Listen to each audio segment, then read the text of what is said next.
La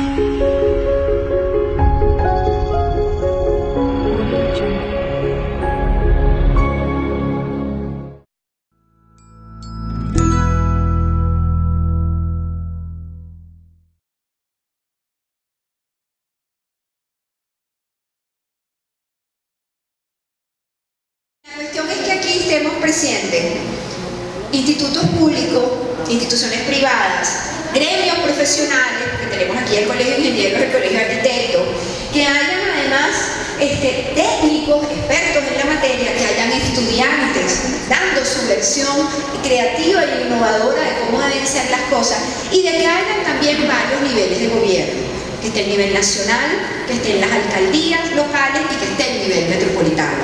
Yo creo que esa es una de las cosas más importantes, porque si hay una materia que se parece tanto al ambiente porque lo abarca todo, es la movilidad. ¿Cómo hacemos para movernos quedándonos solo en un municipio? Creo que es imposible, a menos que le demos vueltas a la cuadra de nuestra casa. Y de alguna manera esa movilidad tiene que contar con los grados de gobernabilidad suficientes para poder funcionar. Y para que haya gobernabilidad, señores, tenemos que ponernos de acuerdo. De alguna manera, a ver, vamos a poner por aquí, de alguna manera yo creo mucho en la metodología que explica este señor que se llama Alphonse Cornella.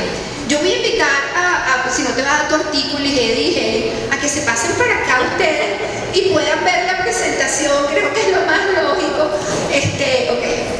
Fíjense ustedes qué dice este señor. Alphonse Cornella es un español que trabaja con Creanta, ciudades creativas. Y Cornella dice que de alguna manera no hay futuro para la ciudad si no hay colaboración.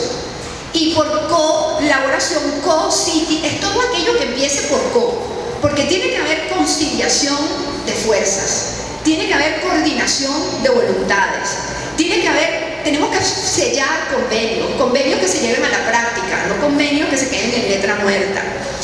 De alguna manera, esa es la idea del plan estratégico.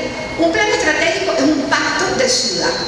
Un plan estratégico que el alcalde Ledesma está impulsando desde el 2009, que entregamos una primera versión en el 2010, que la hicimos oficial en el 2012, en el Teatro Chacao, y donde la recibieron en sus manos todos los alcaldes electos y el gobernador de Miranda. Un plan estratégico además que ha sido ratificado por los alcaldes presentes y tomado en un documento que se encargó Marcos de hacer, que se llama Caracas Integrada. De la integración de la diversidad viene la posibilidad de que hagamos algo. Ese plan estratégico es nuestra herramienta para planificar la ciudad. Y por eso yo quisiera que cada uno de ustedes se apropiara de ese plan. Ese plan dicta las políticas públicas en todas las materias, en cada una de sus ejes, y cuenta además con la asesoría técnica y la experiencia de muchas ciudades que ya van por su segundo o tercer plan estratégico y que han sido exitosas por planificar, y planificar concertadamente. Y eso es lo más importante. Aquí no podemos, como vaya viviendo, vamos viendo, zumbar puentes en donde no se necesitan, no considerar el peatón, olvidarnos de los ciclistas. No, tenemos que pensar en todo eso, porque la movilidad es una materia integral. De alguna manera, seguimos estos lineamientos del Fondo Mundial para el Financiamiento de Ciudades, para Metrópoli, de CIDEU, que ha sido nuestro asesor permanente. Y entonces pasamos a entender a Caracas como lo es. Yo no sé si ustedes ven, pero Caracas es una isla. Caracas es esto es el área metropolitana de Caracas, y todas las rayitas rojas son como las venas y las arterias del sistema circulatorio. Por ahí pasan los carros, por ahí se movilizan las cargas, por ahí se mueve todo lo que tiene que ver con una gran región, la región metropolitana de Caracas. Tenemos un contacto permanente con Vargas, un contacto permanente con Guarenas, Guatire, con los Altos Mirandinos y con el Tuy Medio, porque toda esa gente viene a Caracas a trabajar, a recrearse, a estudiar, y resulta que entonces la población de Caracas no son 3 millones de habitantes como dice el censo, sino son 5 o 6 millones de habitantes los que hacen vida en esta ciudad. Entonces cuando calculamos cuánto es la capacidad de las vías, no tenemos que calcular para 3 millones, tenemos que calcular para todos aquellos que hacen vida en la ciudad. Para calcular eso empiezan los problemas, porque entonces empezamos a ver la ciudad no como una trama, sino con toda la división político-administrativa. Y entonces resulta que en esa gran región tengo 17 municipios y hay que ver cómo ponerse de acuerdo con todo ello. Y si bajamos de escala y llegamos a Caracas, tengo 5 municipios no muy equitativamente distribuidos ni en población ni en superficie, y todos se creen que son únicos y son islas. No hay ciudad Chacao, no hay ciudad Petare, no hay el casco central, no, lo que hay es la ciudad de Caracas. Y la ciudad es la que tenemos que comunicar, porque muchos de nosotros vivimos en un municipio y trabajamos en otro. Y no es que pasemos por Alcabala, es que pasamos un límite político-administrativo de estos. De alguna manera, nuestros principales obstáculos, y parece mentira, somos nosotros mismos. Son las instituciones que tienen que ver con la ciudad. La ciudad tiene una autoridad nacional representada por todos los ministros y por el Ejecutivo de la Nación. Tiene 2 gobernadores, uno electo y uno dispuesto. Tiene un nivel metropolitano y tiene 5 alcaldías. Eso es el Ejecutivo. A todo esto le tenemos que sumar el Legislativo, todos los concejales que trabajan en cada una de las alcaldías. Y además de esto, le tenemos que sumar todo ese gobierno paralelo que trata a la ciudad de alguna manera sectorialmente. Para lograr que esto funcione, apareció en la Constitución de la República el Distrito Metropolitano de Caracas. Y de alguna manera es esa figura constitucional que se debe encargar de coordinar. Y para eso es la alcaldía metropolitana. Es la gran coordinadora y planificadora de la ordenación urbana y urbanística, del ambiente, de la promoción de mancomunidades, como debe ser la movilidad y el ambiente, y el desarrollo de programas de asistencia técnica. Eso es la alcaldía y esas son nuestras principales competencias. Para llevarlos a cabo, el alcalde metropolitano decidió hacer un plan, y ese plan nos debe ayudar a organizarnos para luego actuar. No significa que nosotros somos los ejecutores, no tenemos por qué ser los ejecutores de las obras. Nosotros lo que estamos encargados es de estudiar, diagnosticar, proyectar y recomendar políticas públicas. Es un compromiso de todos. Así aparece el plan estratégico, un plan que, como dijo Gene, se construyó entre todos. Tratamos de construir la visión compartida de la ciudad que queríamos al 2020, con la ayuda de todos. Y en esa visión compartida, uno de nuestros principales problemas que manifestaba la gente no era la inseguridad, no era la basura, no era el tráfico. El principal problema era cómo entendernos entre nosotros. Eran los valores, era la comunicación, era la gobernabilidad. Y por eso pensamos que ese plan y esa visión lo que nos iba a ayudar era tratar de hacerlo con un pacto de ciudad.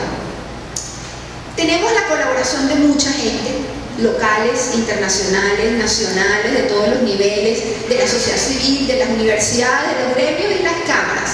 Y tratamos de consolidar el plan en 6 líneas. Caracas Accesible y en Movimiento lo que quiere es llegar más lejos, más rápido. Podemos llegar caminando, podemos llegar a pie, podemos llegar en camionetica, en taxi, en transporte público, en mototaxi, ojalá en un BRT, ojalá en un metro cómodo. Podemos movernos de cualquier manera, pero ese es el objetivo de la línea y eso es lo que queremos discutir hoy. Cómo llegar más lejos, más rápido. Siempre dentro del marco de la sostenibilidad, dentro del marco de la integración y la inclusión, los valores ciudadanos y la gobernabilidad.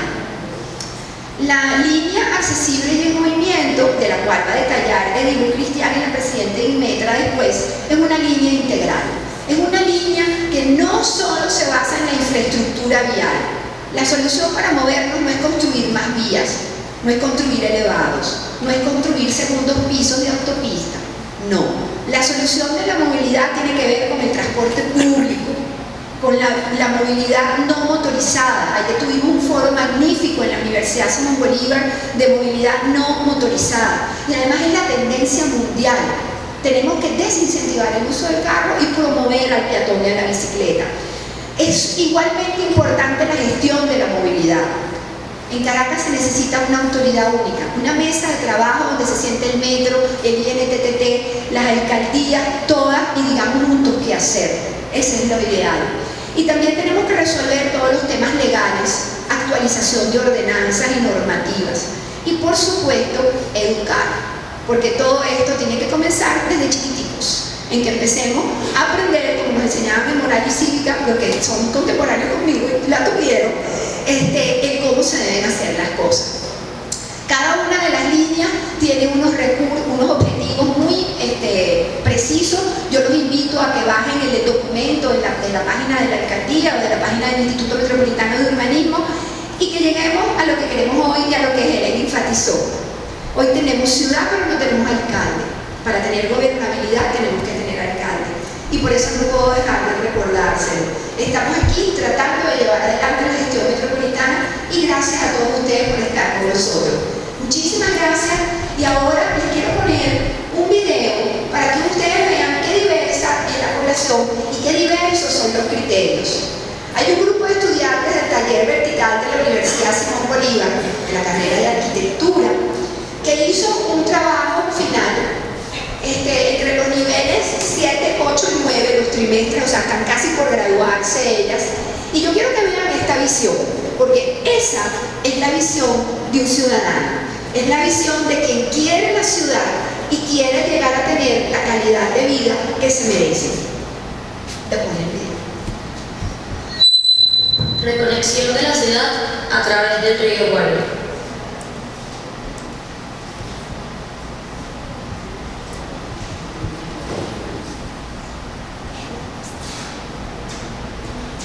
Reconexión de la ciudad a través del río Guaire. El río Guaire atraviesa la ciudad de Caracas y conforma su eje central en dirección oeste-este. Sobre él circula la autopista Francisco Fajardo, casi en su totalidad, dificultando la conectividad norte-sur de la ciudad. ¿Cómo recordamos la imagen del río Guaire años atrás? En 1860, el río Guaire recorre el valle de Caracas con aguas cristalinas. Entre 1870 y 1885, Caracas adquiere su primera red de alcantarillado público, cuyas aguas residuales descargan en el río Guaire. En 1875, el puente de hierro es construido sobre el río, pero 17 años después, una crecida derrumbó la estructura. En 1897, la primera planta hidroeléctrica de Venezuela se ubica en el río para aprovechar su corriente en el sector El Encantado.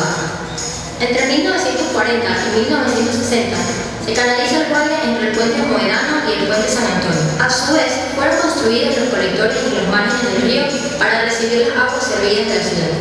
En 1950 inicia la construcción de la autopista Francisco Fajardo, al margen del río, culminándose en 1973. Actualmente la canalización se encuentra deteriorada y el Guaire funciona como descarga de las aguas residuales de la ciudad.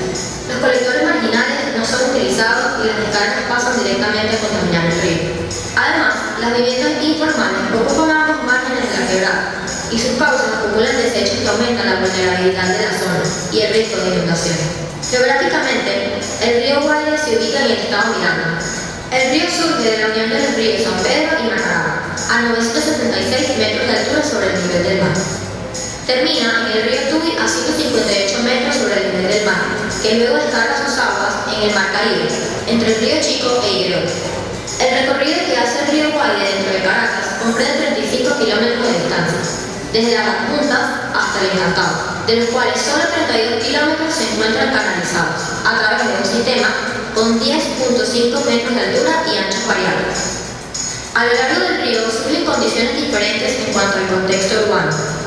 Aquí vemos las condiciones urbanas de las rutas Antímano y Montalbán, San Martín, Los Caobos y Bellomonte, Chihuahua, La California y Petare.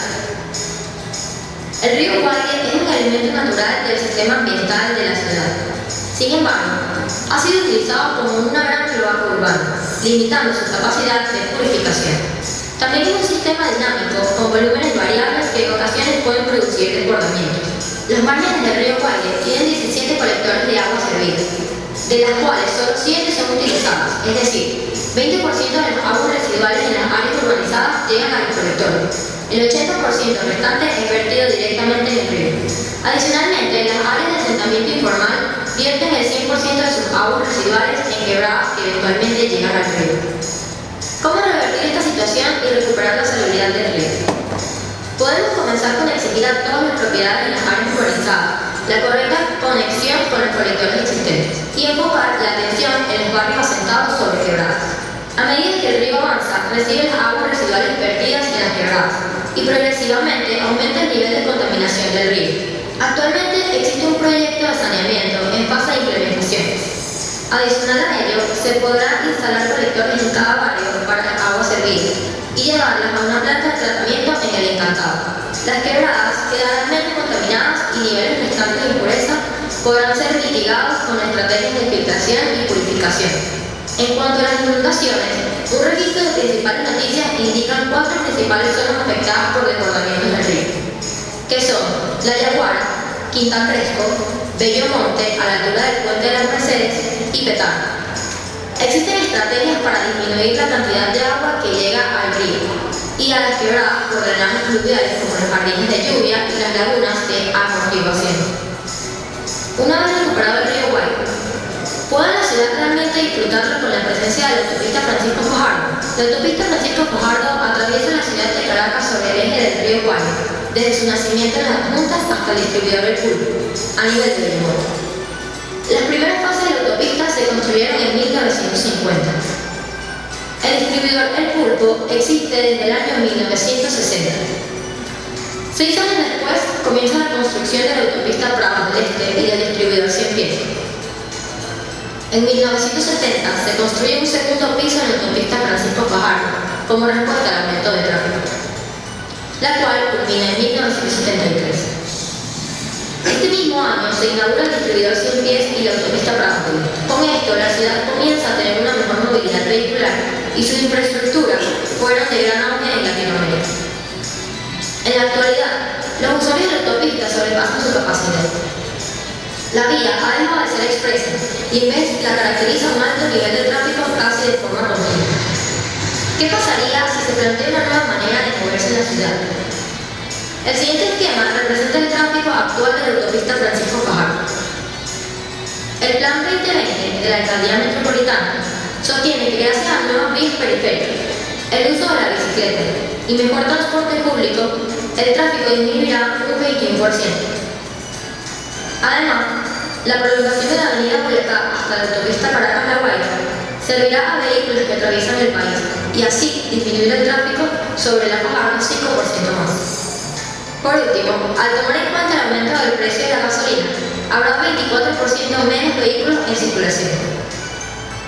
Tomando en cuenta todos estos factores, el total de disminución vehicular es de 50%. Partiendo de esto, existiría la posibilidad de replantear la autopista como avenida. Hagamos el ejercicio de contemplar la transformación de un segmento piloto sobre la autopista. Este segmento podría ser el comprendido entre el distribuidor El Pulpo y la carretera, ya que además permite conectar territorios importantes al norte y sur de la ciudad. Para lograr esta transformación, existen 3 puntos críticos a ser estudiados.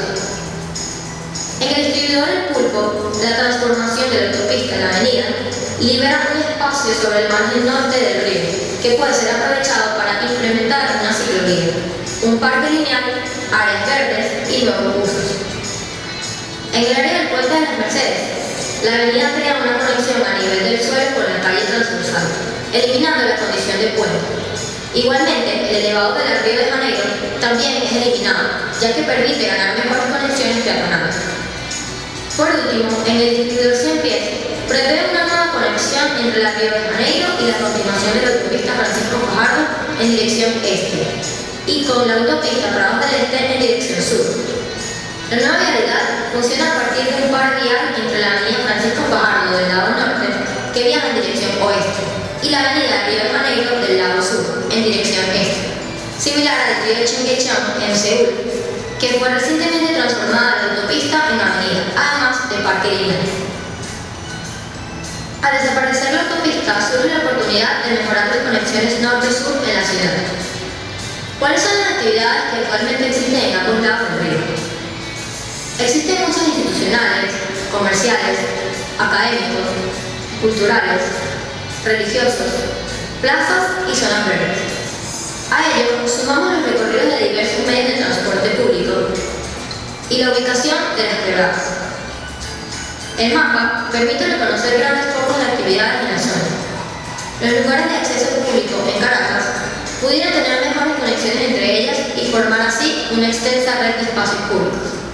Dentro de esta misma red se evidencia la falta de cruces sobre el río, donde en un tramo de 6 kilómetros solo existen 12 puentes, lo cual es insuficiente para terminar de tejer la ciudad norte-sur. Se necesita proponer nuevos puentes. Para establecer la distancia entre cada puente propuesto, se analizan otros proyectos similares.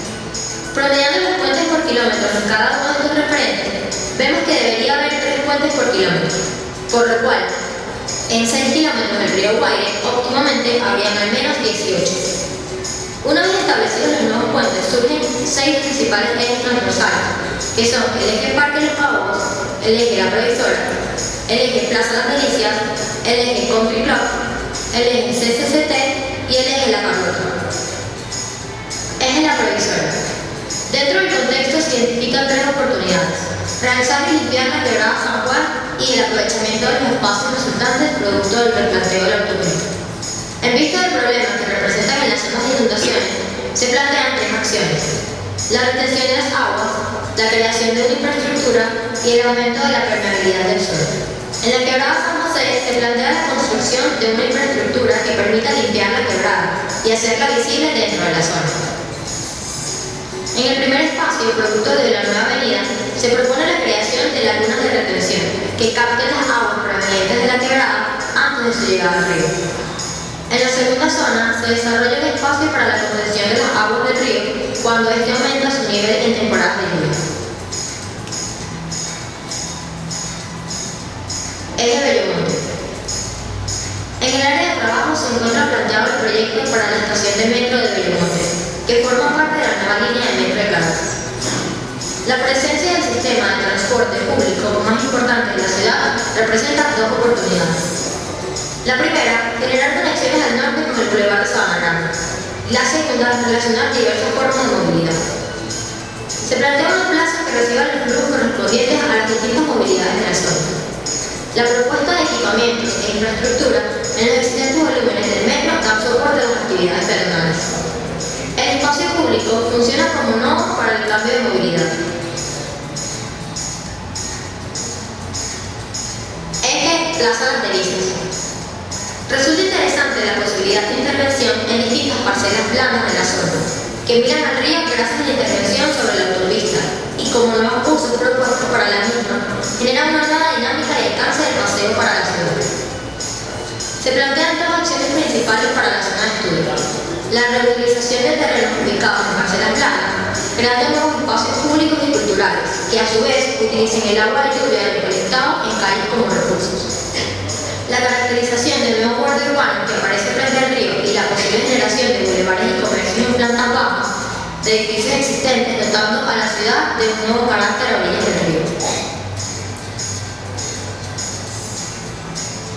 Eje Chacarita. Lo que resalta en el eje Sabana Grande, Bellomonte, es la quebrada Chacarito y su río. El deshablamiento de la misma y la poca porosidad de los suelos solo ha causado su desbordamiento. Actualmente, dicha quebrada desemboca directamente en el Guaire sin ser tratada, por lo cual suma la contaminación del río. Acciones a tomar. Se replantea la quebrada como oportunidad y no como problema. Se aplican 3 estrategias principales en el eje. La primera, siendo la utilización de jardines de agua que recolectan el agua fluvial y permitan que las aguas se filtren en la tierra. La segunda es la creación de piscinas que recolecten el exceso de agua fluvial. Y como tercera estrategia se proponen humedales, los cuales tratan el agua tanto fluvial como fluvial, a través de la retención de las mismas en piscinas, con plantas que actúen como filtros naturales. Sobre estos, flota un paseo que aproxima el peatón al agua y que crea nuevos espacios públicos que giran su mirada hacia los mismos humedales y el río Guaire.